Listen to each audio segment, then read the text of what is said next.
Good evening and welcome to State of Business on Art Television. I'm Nadun Sirivardhana. Let's have a look at the headlines. President AKD reassures India on security, strengthens bilateral ties during India visit. Sri Lanka exits default with 98% acceptance in debt restructuring. News in detail. President Anura Kumara Dissanayake assured Indian Prime Minister Narendra Modi that Sri Lanka would not allow its land to be used in a manner detrimental to India's interests. In a bilateral meeting held at Hyderabad House in New Delhi, Dissanayake emphasized Sri Lanka's commitment to strengthening cooperation with India and reaffirmed the country's support for India. President Dissanayake expressed gratitude for India's assistance during Sri Lanka's economic crisis 2 years ago, which helped the country navigate through a difficult period. He specifically highlighted India's support in debt restructuring process, which played a critical role in stabilizing Sri Lanka's economy. During his meeting with PM Modi, Dissanayake highlighted the importance of safeguarding Sri Lanka's territorial integrity and sovereignty, with Indian Prime Minister offering full support in this regard. During the bilateral discussions, Sri Lanka and India entered into a protocol amending agreement for the evidence of double taxation and the prevention of fiscal evasion with respect to taxes on income. Furthermore, a memorandum of understanding was signed between the National Centre for Good Governance of India and the Sri Lanka Institute for Development Administration on training and capacity building program for civil servants of Sri Lanka.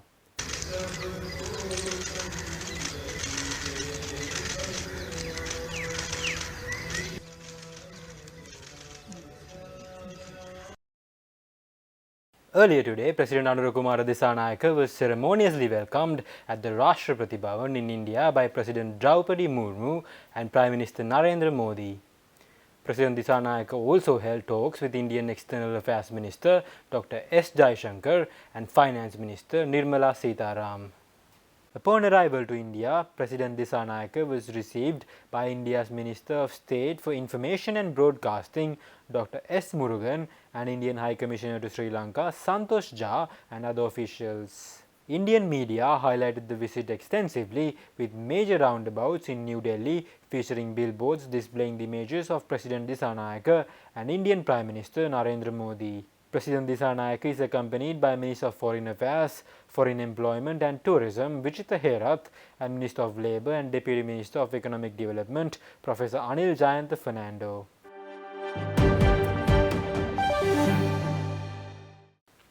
Secretary General of the Ministry for Europe and Foreign Affairs of France, Anne-Marie Descotes, concluded a successful official visit to Sri Lanka last week. Secretary Descotes participated at the inauguration of the Regional Centre for Maritime Studies at the General Sir John Kotalawala Defence University. During her visit, Secretary General Descotes held a series of high-level discussions aimed at deepening the bilateral relationship. During the meeting with Foreign Minister Vijitha Herath, the Secretary General and the Foreign Minister celebrated the upward trajectory of France-Sri Lankan ties bolstered by recent high-level engagements. During the talks with Foreign Secretary Aruniran Raja, both sides emphasized strengthening cooperation in areas such as maritime security, economic and development projects, climate change and multilateral engagements. Discussions with Prime Minister Harini Amarasuriya focused on expanding ties in education, vocational training and sustainable tourism. The French delegation extended an invitation for Sri Lanka's high-level participation at the 3rd United Nations Ocean Conference in France in June 2025. The visit spotlighted priority areas for future collaboration, including sustainable development, climate resilience and vocational training.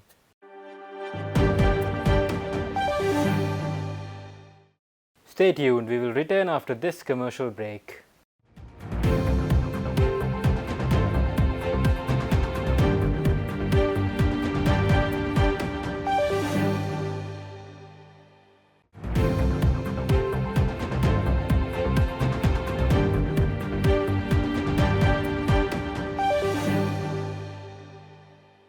Welcome back.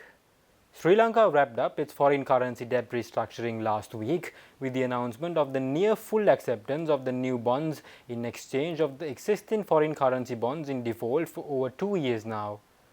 The Finance Ministry last Friday announced that 98% of the investors holding Sri Lanka issued international sovereign bonds offered their consent to swap their existing bonds for new bonds. The new bonds are set to issue on December 20th during the 3-week window opened on November 25 to tender their existing bonds for new bonds which expired on December 12th.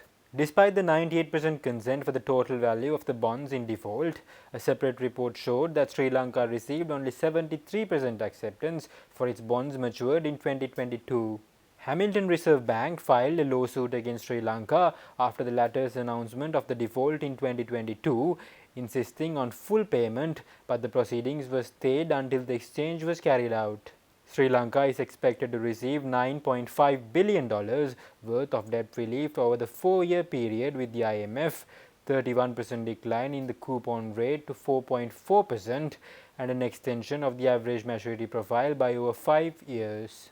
The agreement passed the 2 critical tests of restoring debt sustainability measured according to the IMF, and also the principle of comparability of treatment by the official bilateral creditors, enabling its passage thus far to its completion. The new bonds consist of $1,678 million worth of past due interest bond and 4 macro-linked bonds and a plain vanilla bond, which together has a value of $9,158 million. The higher the Sri Lanka's GDP performs from the IMF's baseline, Sri Lanka has to pay a higher coupon rate, and also the repayment will also be higher due to the reinstatement of the nominal amount.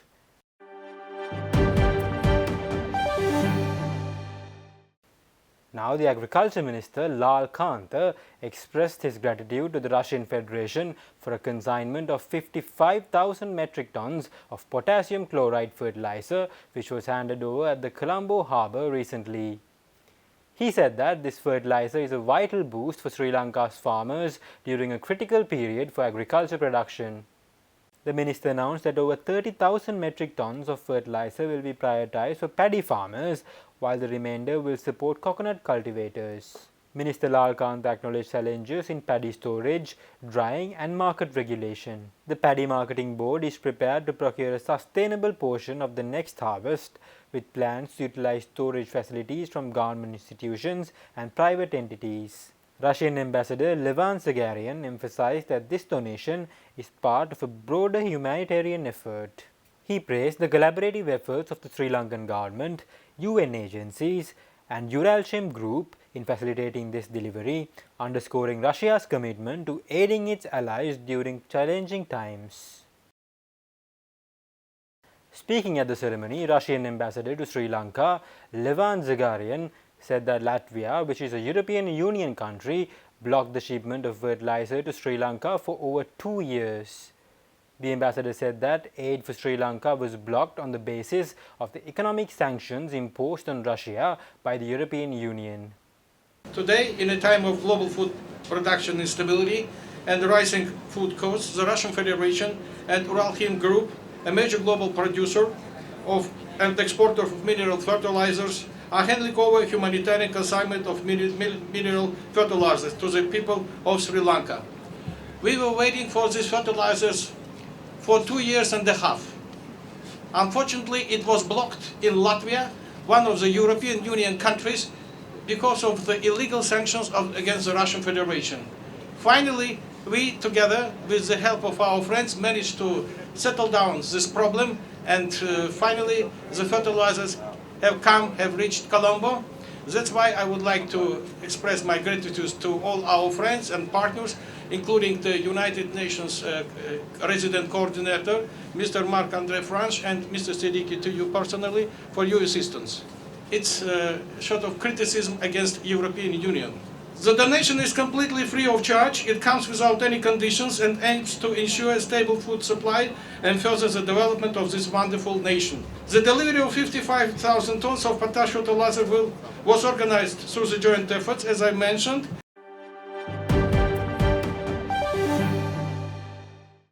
Stay tuned for the stock update.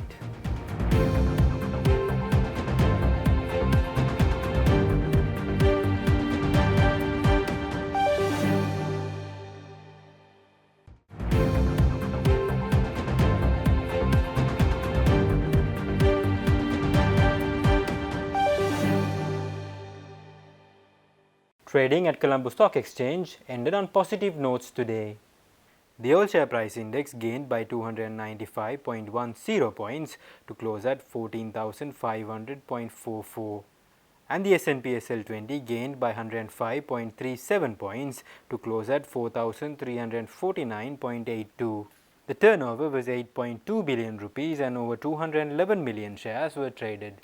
Up next are Forex rates.